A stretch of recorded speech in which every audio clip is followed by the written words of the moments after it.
Well, folks, today we're going to be talking about the specs of the Nintendo Switch 2. Now, while we have talked about it several times in the past, it now seems that we have some basically final specs for Nintendo Switch 2. And when I say final, what I mean is, yeah, we got the clock speeds, we got the exact specifications and the amount of like system RAM available to the operating system versus the actual console and more. But we also have some details on what the maximum performance of certain components could be, showing that there is headroom Nintendo could be allowing, maybe already that we don't know about, or in the future to developers. We know during the Nintendo Switch era, they updated and allowed several different power profiles to developers over time, and it looks like Nintendo has the ability to do that yet again, leaving quite a bit of headroom to potentially give developers the performance that they desire on the platform as the generation continues. Pretty interesting that Nintendo's doing that. We also have a couple stories to associate that actually help showcase the big differences between Switch 2 and Switch 1, and I do think that it's important we note this stuff so you get a grander understanding of just how big of a generational leap this platform actually is. Now, before we dive in, I got to remind you, we are giving away 2 Nintendo Switch 2 Mario Kart World bundles. You can enter through the link down in the description or in the pinned comment. I wish everybody luck. We'll be drawing the winner about 10 days before. And you know what? I'm really excited about this kind of stuff. So let's go ahead and dive into the specs, the full specs of the Nintendo Switch 2. We got this over at Eurogamer, relying on the fine folks from Digital Foundry who got some sources at Nintendo this time around to help confirm some stuff. Let's go over this. The Nintendo Switch 2 final tech specs and system reservations confirmed, the hardware inside the new console, and some of the limitation developers need to work with. So Nintendo has released its own technical specifications. We've gone over that before. There's been leaks as well about the T239 in the past, but a lot of the detail we have focused on the vaguest element of the official specification, the custom processor made by NVIDIA. When the original Switch first launched, Nintendo described it as a custom NVIDIA Tegra processor, when in reality it was effectively a vanilla Tegra X1. However, Switch 2's SoC, described in shipping manifest and NVIDIA leaks as T239, is very much a custom silicone designed specifically for Nintendo.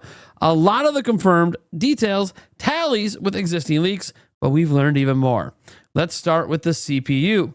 NVIDIA and Nintendo have indeed settled on the ARM Cortex-A78C running on the ARM V8 64-bit instruction set with cryptography extensions enabled.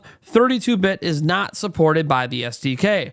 Looking at the official specifications shared by ARM, there are various cache configurations available, but the Switch 2 iteration has 64K of L1 instruction cache and another 64K of L1 data cache. Moving into L2, each of the 8 cores has 256K, while all 8 cores share 4 megabytes of L3 cache. Now we get into the actual specs here, and you can see it compared to Switch 1. You see the 8 ARM Cortex-A78Cs versus the 4 ARM Cortex-A57s. Then you have the CPU clocks, which we've seen these leaked before, the 998 megahertz in docked and the 1101 megahertz in mobile. I know, weird that it's faster when you're in handheld, but the key thing there is the new stat there, the maximum of 1.7 gigahertz. So there is some headroom there for Nintendo to enable future performance increases over the course of the generation.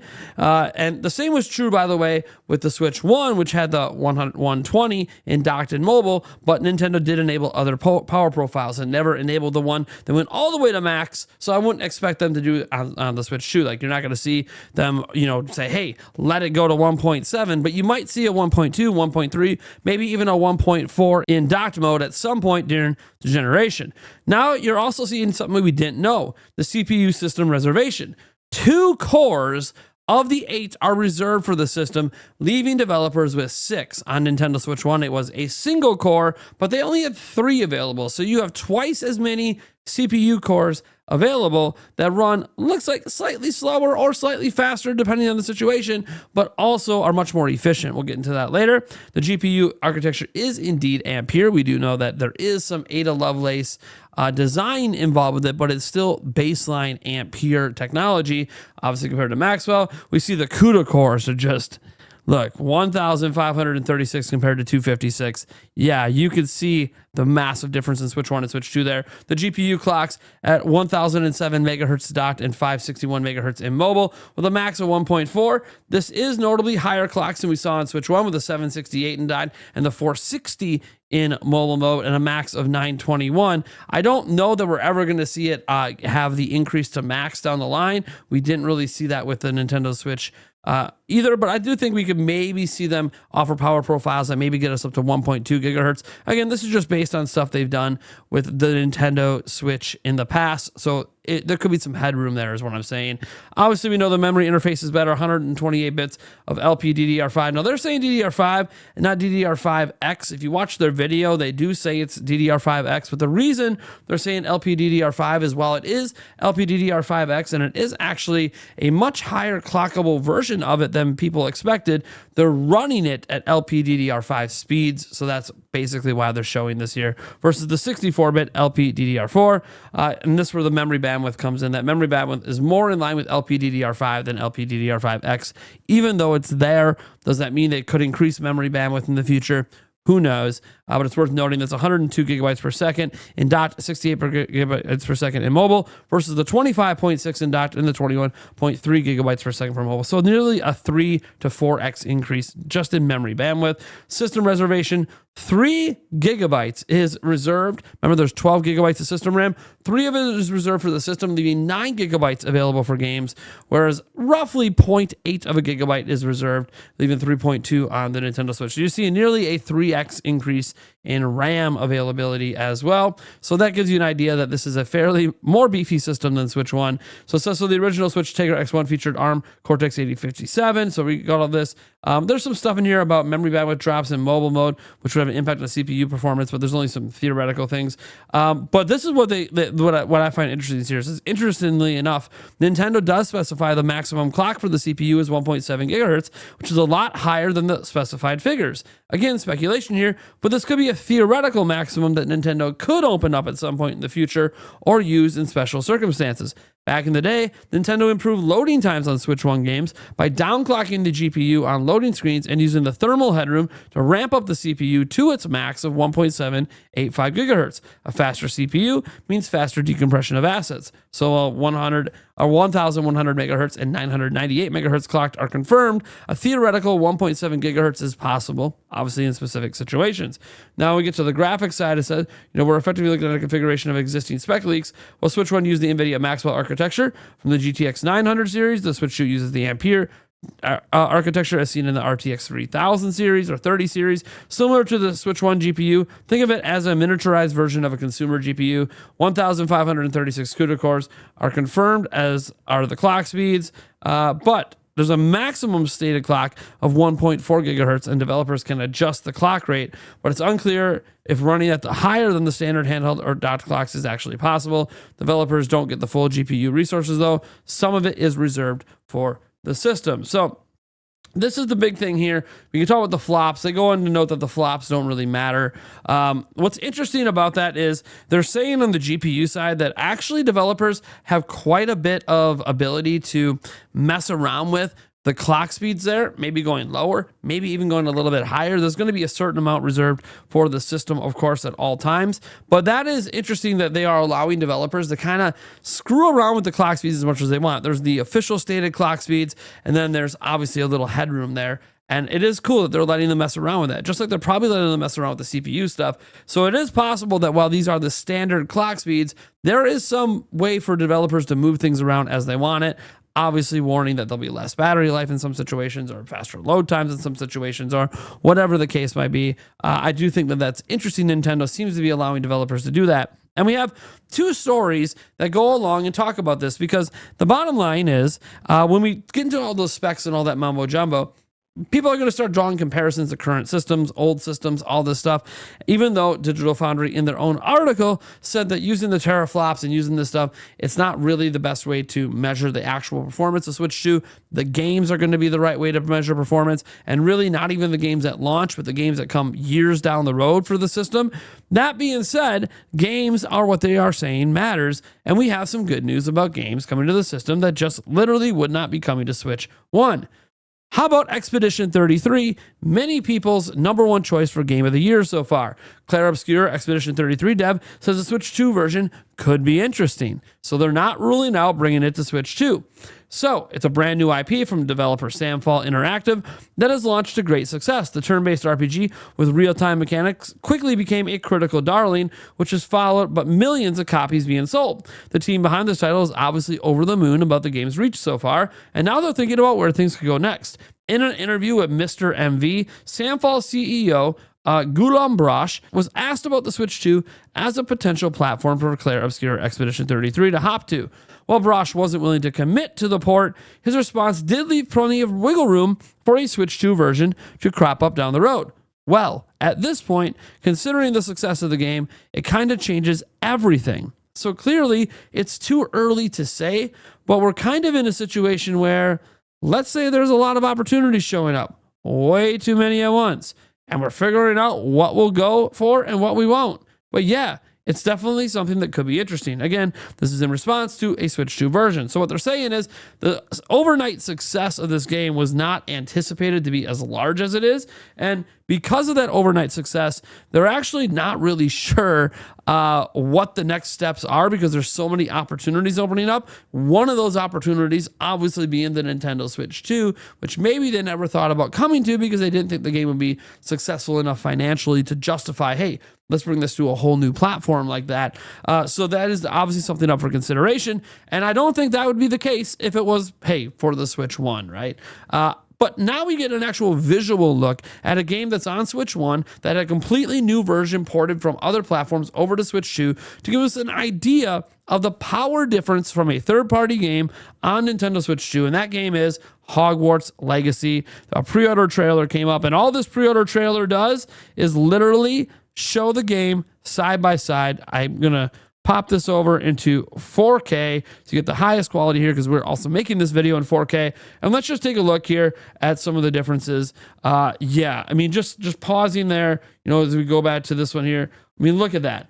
Obviously, a massive difference here between the Nintendo Switch and the Nintendo Switch 2 versions. Obviously, there's more bokeh effect in the background, but then you're also seeing a lot higher texture quality, just a lot clearer image, a better anti-aliasing and all that. So obviously this looks significantly better than on Switch 1. And the same thing continues to the next scene here in the same shop, Ollivander's shop here.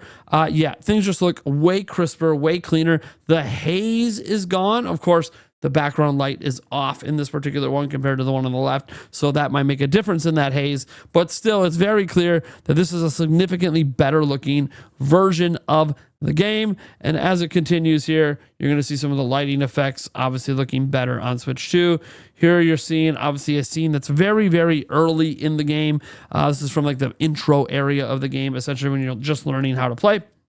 And you're just seeing so much better texture quality, so much better draw distance, just more crispiness overall. And again, there's this kind of haze over the whole game on Switch 1 that isn't there on Switch 2, and that haze basically exists to hide some of the texture issues. A lot of third-party games on Switch 1 did this haze effect, and it's gone on Switch 2. Why? Because Switch 2 is just a significantly more powerful platform. Now, I am curious at the frame rates running here. Of course, it does look pretty smooth, but it would be interesting if they were able to hit 60 FPS as well. But as we go here, we're seeing obviously walking into the big hall. Now, these effects we're seeing in this hall are not as clear as some stuff we've seen on some of the PlayStation 5 and stuff. There's actually I don't know if it's ray tracing, but definitely some different sort of lighting effects coming through the windows onto the floor that aren't present in the Switch 2 version here. But this is comparing to the Switch 1 version, and holy crap, does it look significantly better. I'm definitely thinking that this is a nearly on par version. Again,